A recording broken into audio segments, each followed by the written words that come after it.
Nah, sekarang giliran Ustadz Ahmad Khan yang akan menjawab pertanyaan berikut dari Ananda Wafi. Silakan Ananda Wafi boleh berdiri, Masya Allah. Ini santri ini sepertinya Ustadz. Silakan Wafi.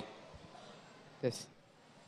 Assalamualaikum warahmatullahi wabarakatuh. Waalaikumsalam warahmatullahi wabarakatuh. Sebelumnya mohon izin Ustadz, perkenalkan nama saya Wafi Gani Purnardian dari SMP Negeri 20 Kota Bogor. Pertanyaan saya adalah bagaimana caranya menyikapi guru yang sentimen kepada anak didiknya seakan-akan gurunya membenci kepada anak didiknya. Terima kasih. Baik, Assalamualaikum warahmatullahi wabarakatuh. Waalaikumsalam. Ini yang sentimen gurunya atau muridnya nih jangan-jangan. silakan Ustaz Ahmad Khan.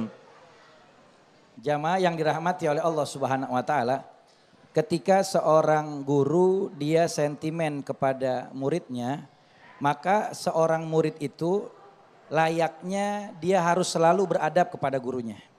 Kenapa saya katakan begini?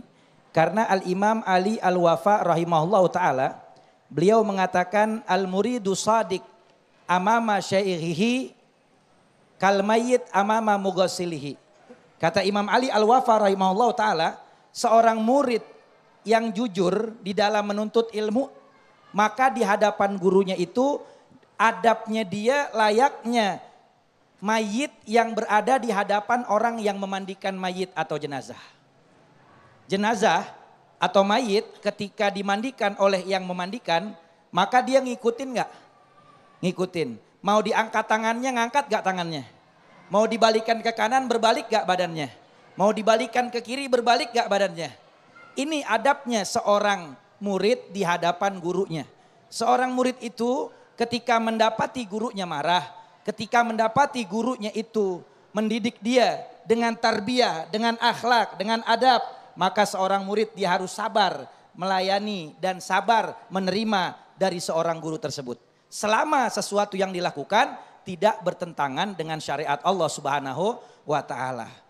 Coba lihat para ulama, para kiai, para mualim, para habaib yang sekarang jadi ulama-ulama besar yang mumpuni ilmunya, yang paham Quran dan hadis, paham dengan ilmu-ilmu di dalam bidang-bidang yang banyak. Mereka tidak akan jadi seorang yang alim kalau tidak ditempa oleh gurunya dengan pendidikan, dengan adab, dengan akhlak, dengan marah dan lain sebagainya.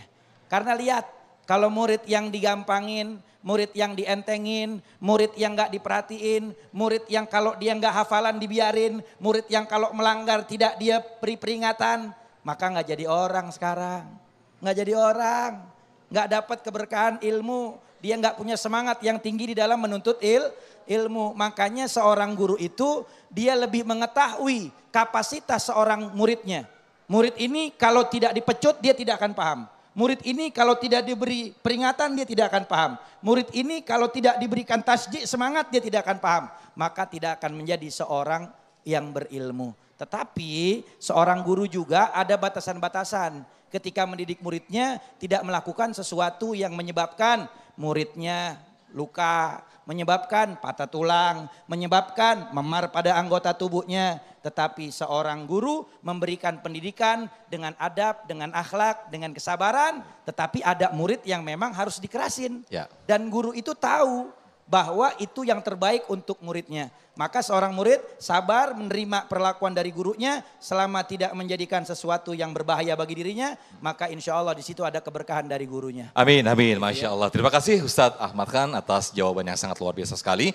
Kita masih akan memperdalam materi yang sangat luar biasa sekali ini di Guru Dibenci atau Disayang. Tetaplah bersama kami di Damai Indonesiaku.